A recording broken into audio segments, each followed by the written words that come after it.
I go to Wilmington High School, and I have heard firsthand of what the people right across that yard have to say about the church and religion.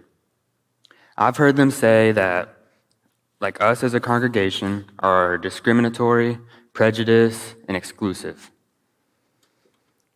And the ones that truly think like that overshadow the ones that choose to show love.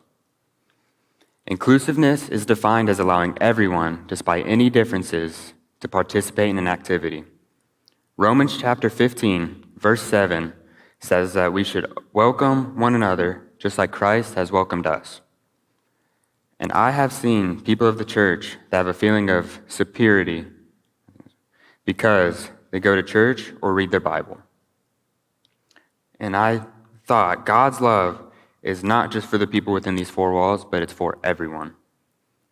The church should not be a hotel for Christians, but it should be a hospital for sinners. Jesus tells us to love thy neighbor, but then why would we leave our neighbor in their sin? 1 Peter chapter 15, verse 14 tells us to greet one another with a kiss of love, even if they are different. Us as Christians have a responsibility to bring in people that we feel need saved and not avoid them. We cannot exclude anyone based on their differences. The Bible tells us in 1 Corinthians chapter 15, verse 12, that what business is it of mine to judge those outside the church? And then it's followed up in verse 13 that says, God will judge those who are outside. This means that it's not our job to pick and choose what people come to church, but I see it as we need to bring in as many as we can, especially the ones that we see that are most different from us. Then it is up to God to judge their soul. We see people on the street that we mark as a sinner, but isn't that all the more reason to reach out and give them a chance at the salvation we all have? If someone doesn't have a relationship with Jesus, then that is when we need to bring them to Jesus.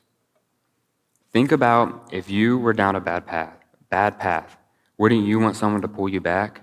This is what we need to do to the others. We also need to stop acting like we are above someone else just because they made mistakes. It was Jesus who got down on his knees and washed the feet of his disciples. It was Jesus that ate dinner with a man everyone labeled as a sinner. Jesus chose people that were looked down upon as his disciples. He chose fishermen who were the lowest of the low at the time. He chose tax collectors, and he chose assassins to all be his disciples. So why can't we choose people that are different from us if Jesus did?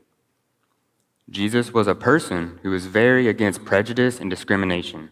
So why are we prejudiced and discriminatory to others that are outside the church? One of the biggest goals of Christianity is to act and be like Jesus. And this is a way we can do that. We can become less prejudiced and lower ourselves to give others a chance. We don't need to accept the person's sin. We just need to accept them as a person.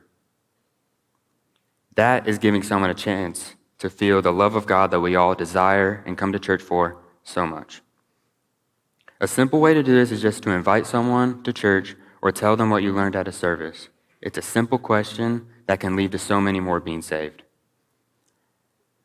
So I challenge you to go out and connect with your neighbor and show them what the church is and should really be about. I'm now going to pray that we take that challenge. Dear God, I pray to you that all these people will take this challenge to show others that are outside what the true intent of the church is, and maybe even have them bring in some new people and show them firsthand. Amen.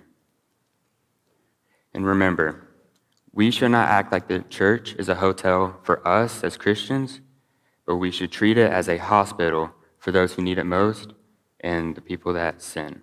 Thank you.